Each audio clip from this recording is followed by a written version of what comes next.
ఇప్పుడు మనం ప్రయాణించాల్సిన రైలు 3 గంటల కంటే ఎక్కువ ఆలస్యంగా గనక నడిస్తే, అప్పుడు మనం గనక ప్రయాణించే అవకాశం లేకపోతే మనం రిఫండ్ తీసుకోవచ్చు. అయితే మనకు పూర్తి రిఫండ్ కావాలి అంటే మాత్రం అది 3 గంటల కంటే ఏదైతే లేట్ అయిపోతుందో దాని వాస్తవ సమయానికంటే ముందే మనము టీడీఆర్ ఫైల్ చేయాలి. లేట్ అవుతుంది కాబట్టి మనం పోదలుచుకోలేదు కాబట్టి ఆ రిఫండ్ కావాలని చెప్పేసి మనం టీడీఆర్ని ఫైల్ చేయొచ్చు. ఇక తర్వాత ఏసీ టికెట్ మనం బుక్ చేస్తే అసలు ఏసీ పని చేయట్లేదు ఆ బోగీలో. అప్పుడు కూడా మనం రిఫండ్ అడగొచ్చు. నేను ఏసీ టికెట్ బుక్ చేసిన, ఏసీ లేదు కాబట్టి మనకి రిఫండ్ కావాలని అడగొచ్చు. అది కూడా ఎప్పుడు చేయాలి? మనం గమ్యస్థానానికి చేరిన తర్వాత 20 గంటల్లో మనం టీడీఆర్ ఐఆర్సిటీసీ వెబ్సైట్కి వెళ్ళి ఆ టీడీఆర్ని ఫైల్ చేయాల్సి ఉంటుంది.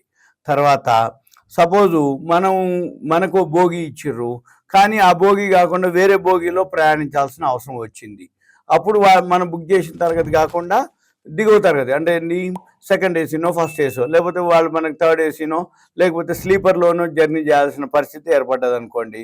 అప్పుడు మనం ఏం చేయాలి? మళ్ళీ 2 రోజుల్లోపు ఈ టీడీఆర్ని మనము ఫైల్ చేసుకోవచ్చు. అప్పుడు రిఫండ్ వస్తుంది.